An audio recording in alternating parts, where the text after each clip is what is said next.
saya Aprilia Damayanti Hidayat dengan NIM 2305242 dari Prodi Pendidikan Pancasila dan Kewarganegaraan. Di sini saya akan menjawab pertanyaan-pertanyaan mengenai ujian tengah semester yang telah diberikan.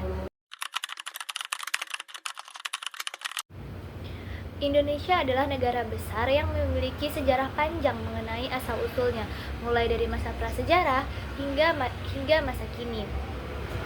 Teori-teori mengenai nenek moyang bangsa Indonesia telah menjadi perdebatan di antara para ahli, sehingga banyak pakar-pakar yang mengemukakan berbagai teori seperti teori Nusantara, teori Yunan, dan lain sebagainya. Namun bagi saya sendiri, teori Yunan adalah teori yang paling relevan karena dalam teori ini dijelaskan bahwa nenek moyang bangsa Indonesia berasal dari wilayah Yunan yang berada di Tiongkok Selatan. Jadi nenek moyang bangsa Indonesia bermigrasi dari Yunan menuju ke Kepulauan Nusantara. Hal ini juga dibuktikan dengan kesamaan bahasa yang digunakan serta dengan alat bantu yang digunakan pada zaman dulu seperti kapak lonjong dan kapak persegi. Selain itu, kesamaan ras yaitu ras Mongoloid juga mendukung teori ini. Jadi, dengan adanya bukti-bukti linguistik, arkeologis mendukung teori Yunan sebagai teori yang paling umum dan paling relevan digunakan untuk menjawab asal-usul dari nenek moyang bangsa Indonesia sendiri. Sudah menjadi rahasia umum bahwa Indonesia merupakan negara yang memiliki kekayaan yang sangat beragam, mulai dari kekayaan suku, bangsa, bahasa, hingga kepulauan. Menurut data BPS, Indonesia memiliki sekitar 1.340 suku bangsa yang terdiri dari lebih dari 300 etnik dengan adat, bahasa, dan kebudayaan yang berbeda-beda. Meskipun sejarah mencatat beberapa konflik akibat perbedaan suku dan etnis, namun bangsa Indonesia tetap mampu menjaga keutuhan dan kesatuan hingga saat sekarang ini.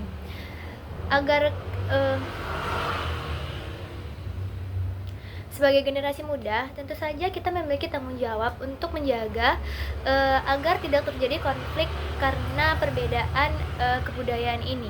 Beberapa hal yang bisa dilakukan oleh kita sebagai generasi emas antara lain yaitu meningkatkan nilai toleransi dan saling menghargai di antara sesama masyarakat. Karena seperti yang kita ketahui bahwa pada zaman sekarang ini banyak candaan-candaan yang berbau etnis yang mungkin bisa menjadi awal mula dari suatu konflik. Maka dari itu, sebagai generasi muda, kita harus menjunjung tinggi nilai toleransi dan saling menghargai.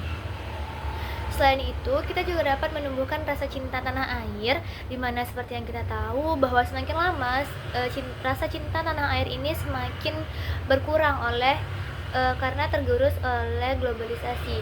Maka dari itu, sebagai generasi muda, kita harus mampu untuk menumbuhkan semangat cinta tanah air atau nasionalisme ini. Tak hanya itu, generasi muda juga harus mampu untuk menanamkan nilai-nilai pendidikan nilai-nilai multikultural dalam kehidupannya sehari-hari, sehingga konflik-konflik tentang adat itu dapat diminimalisir. Selain itu, untuk memperkuat rasa persatuan dan kesatuan dibutuhkan kerjasama lintas suku dan budaya seperti dalam kegiatan sosial, seni, maupun teknologi, sehingga antara etnis yang satu dengan etnis yang lain itu dapat bekerja sama dan dapat membangun kolaborasi untuk tetap melestarikan budaya-budaya yang ada di Indonesia.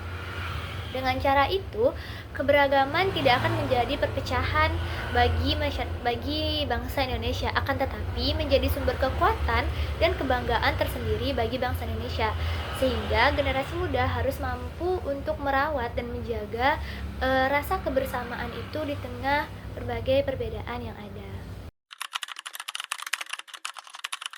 Tradisi Limau Baronggeh merupakan salah satu tradisi yang berasal dari Sumatera Barat, tepatnya di Teluk Bungus, Kota Padang, Sumatera Barat. Tradisi ini merupakan salah satu bentuk rasa syukur atas hasil laut yang melimpah serta keselamatan masyarakat. Tradisi Limau Baronggeh diawali dengan persiapan berbagai perlengkapan yang diperlukan seperti limau atau jeruk, air suci, serta sesaji. Setelah semua persiapan dilakukan, maka dilakukan penyucian diri dan benda-benda pusaka di sumber air atau laut sebagai bentuk penyucian diri. Setelah dilakukan penyucian diri, masyarakat berkumpul dan melaksanakan doa bersama yang dipimpin oleh salah satu tokoh adat. Setelah itu, puncaknya, air yang telah dicampur dengan limau atau jeruk disiramkan ke laut sebagai bentuk tolak bala, sekaligus ungkapan rasa syukur atas keselamatan dan rezeki dari laut yang melimpah. Menurut saya, tradisi Limau Baronggeh itu harus dilestarikan. Mengapa demikian? Karena tradisi ini bukan sekedar ritual adat biasa, tetapi juga mengandung nilai-nilai kearifan lokal seperti gotong royong, rasa syukur, kebersamaan, serta harmoni antara manusia dan alam. Selain itu, tradisi ini juga dapat memperkuat identitas budaya bangsa Indonesia serta mempererat hubungan sosial masyarakat. Dan ditambah, jika tradisi ini terus dilestarikan, bukan tidak mungkin tradisi ini menjadi daya tarik internasional dan memperkaya citra Indonesia di mata dunia. Sehingga melestarikan tradisi Limau Baronggeh itu menjaga jati diri bangsa Indonesia agar tidak tergerus arus modernisasi dan globalisasi.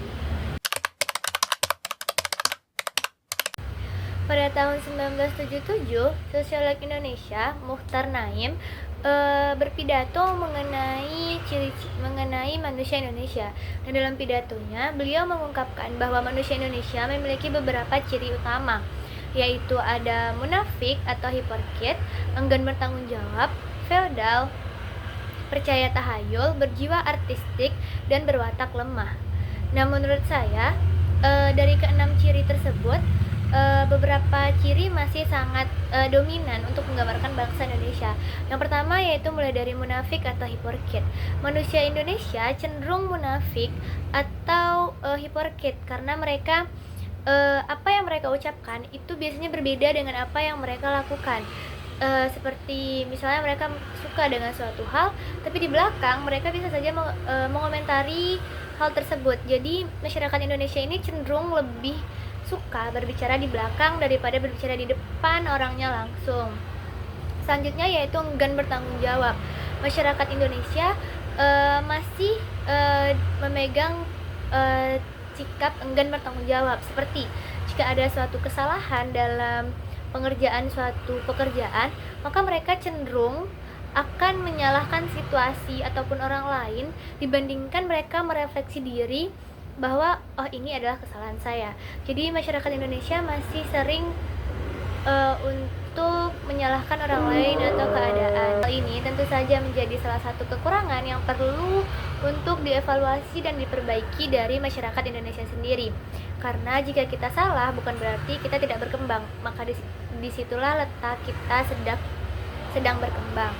Sehingga harus dibentuk suatu kebiasaan untuk bertanggung jawab dan bukan menyalahkan keadaan. Yang ketiga yaitu feodal.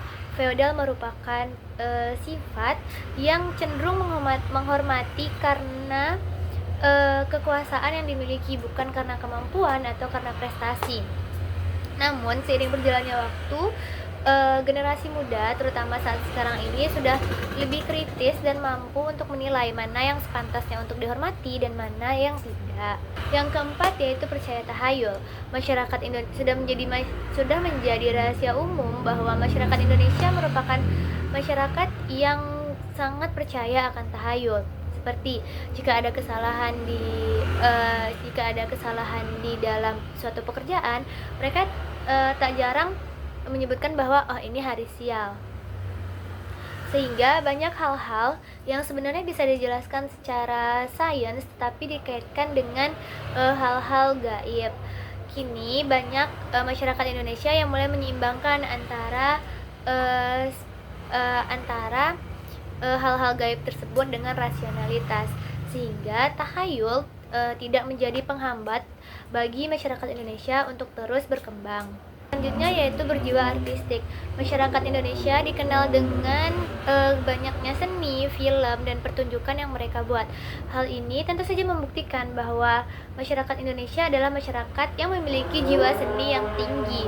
Maka dari itu, dunia sering melihat Indonesia dengan kekayaan budaya yang beragam. Nah, ini menjadi suatu kekuatan bagi bangsa Indonesia sendiri. Yang terakhir yaitu berwatak lemah. Maksudnya di sini, masyarakat Indonesia sering digambarkan tidak tegas dan mudah menyerah. Mungkin sebagian orang begitu, tetapi tidak sepenuhnya benar. Karena banyak pemuda-pemuda Indonesia yang tangguh dan berani serta pantang menyerah. Hal ini bisa dibuktikan dengan berbagai pencapaian luar biasa yang telah diraih oleh masyarakat Indonesia sendiri di ajang pendidikan, olahraga, dan juga banyak ajang internasional lainnya. Sehingga watak lemah bukan menjadi ciri utama lagi bagi bangsa Indonesia. Justru kita melihat generasi muda sekarang adalah generasi yang kuat dan mental baja. Sekian jawaban ujian tengah semester yang dapat saya berikan. Jika ada kata-kata yang salah atau kurang tepat, saya mohon maaf.